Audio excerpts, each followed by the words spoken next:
the issue should not be whether you should follow Saudi Arabia or not. The issue is that is Saudi sighting correct or not.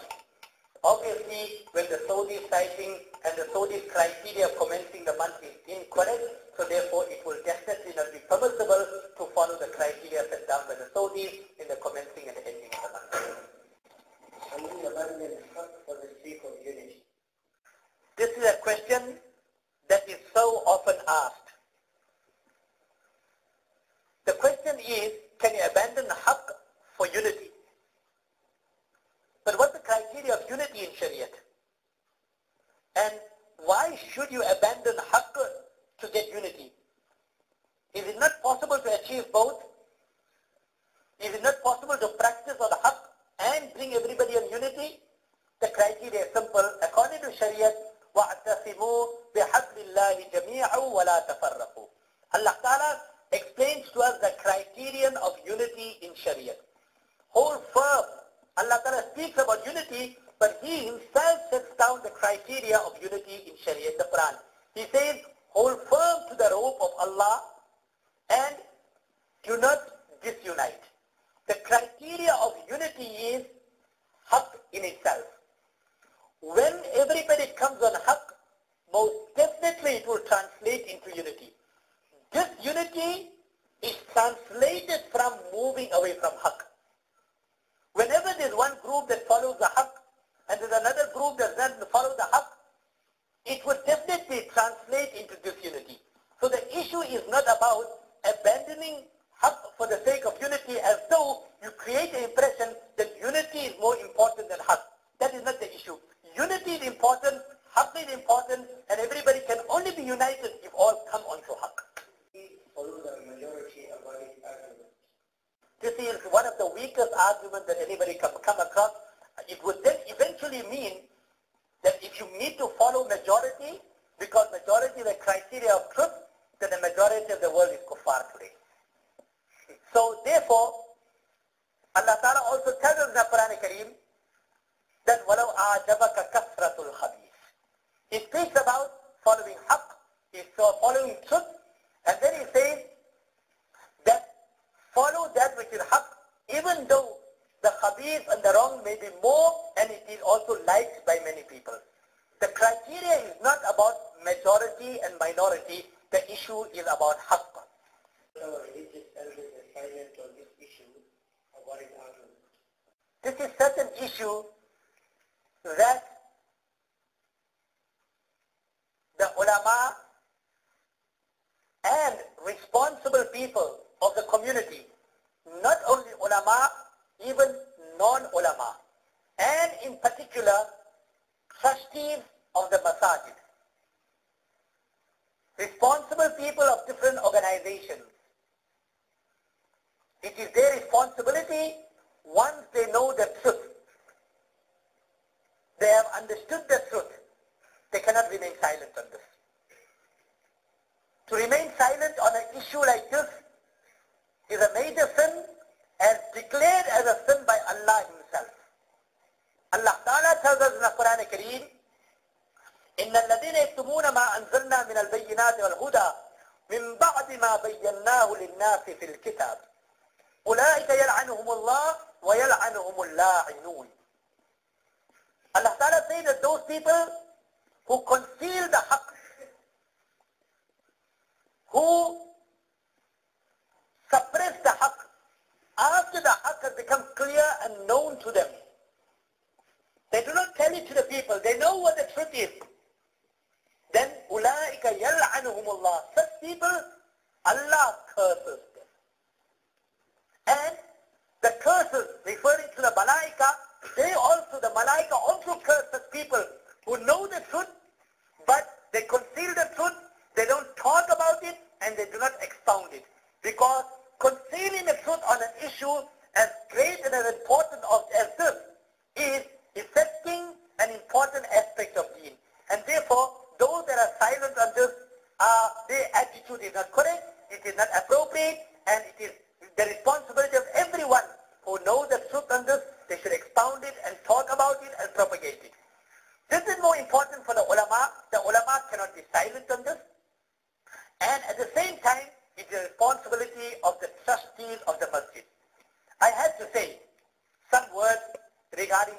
away with my understanding and my observation of the matter. Unfortunately, I have observed that on one side you have ulama, and mashallah, when the ulama apply the mind, it is absolutely impossible that they do not understand a matter as clear as this. But many of them are suppressed due to the circumstances that they are faced with. In many masajid, the trustees of the masajid do not play their role. Their responsibility is not to control the ulama. Their responsibility is to conduct the smooth running of the masajid. Ulama must be given the platform where once they understand the truth and haqq, they must be free to propagate it, talk about it and expound it. The mouths of the ulama should not be silent.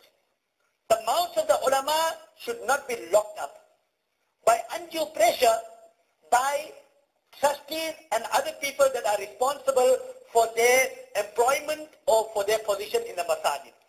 This does not translate to academic honesty.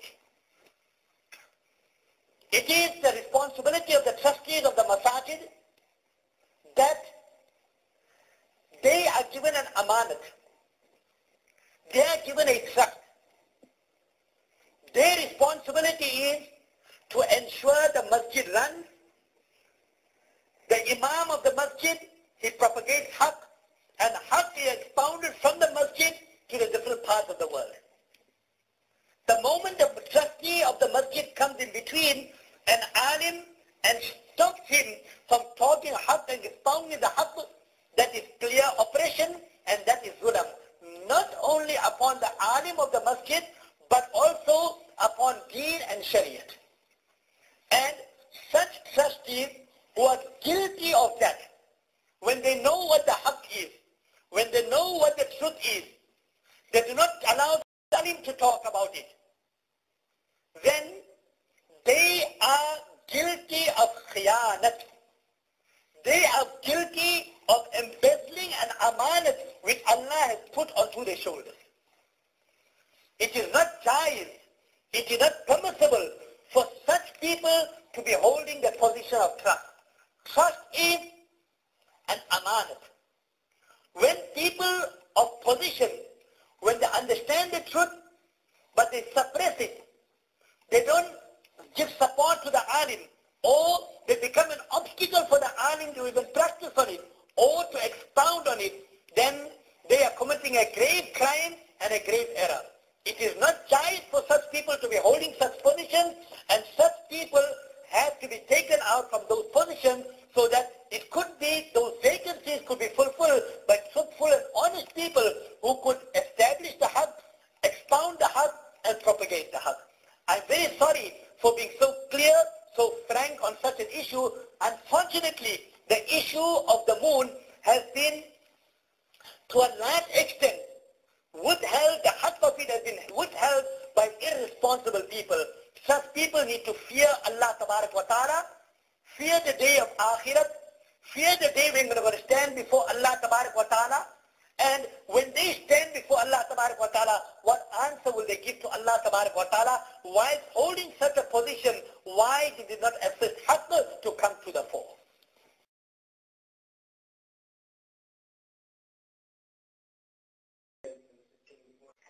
This issue needs to be examined from two direct dimensions. One is that the ulama who understand the issue, but due to circumstances they are being suppressed by the people that they are closely associated with. In such a situation, it is compulsory upon the ulama to make the sacrifice and not look at their interest, look at the interest of deen, shariat and ummat and haqq, make the sacrifice and expound the haqq. The rest of it, leave it in the hands of Allah wa ta'ala. The trustees are not the one to give rozi to the ulama. Allah gives rozi to the ulama. efforts have been exhausted from many, many directions and in many, many ways. Not now, but from a very, very long time. I recall reading some articles of where this issue was taken up by a very world-renowned alim, Hazrat Maulana Sayyid Abul Hasan Nadwi, rahmatullahi alayhi rahmatan wasi'ah. He was such a personality that had a great impact on the Indo-Pak ulama and among the Arab ulama. And even the Arab ulama, to a large extent, believe that in the Arab world, he has brought about a revolution. He had such an impact in the Arab world. And he himself clearly stated that the criteria that is set down by the Arab ulama or by the Arabs on this particular issue is absolutely incorrect, and he would try to use his influence on trying to correct them, but unfortunately he has also failed. But while those efforts have been taken place and they have failed on that, there should be more efforts in trying to correct the people. And right now, while previously the Indo-Pak ulama have tried, but right now there's a great revolution among the Arab ulama, and we hope, inshallah, this will one day materialize in something that is correct and the truth. Astaghfirullah alladhi la ilaha illa huwa al-hayyul qayyum wa atubu ilayh. My dear brothers and respected elders, we need to be very careful when we take out anything from our mouth. Perchance a word of kufr comes out from our mouth. This is an issue where Hazrat Maulana Ayyub Surdi Madazilluhu Al-Ali, he has mentioned to us that فَاسْأَلُوا أَهْلَ الذِّكْرِ إِن كُنْتُمْ لَا تَعْلَمُونَ. If you don't know an issue, don't comment on it. Ask those who know about it.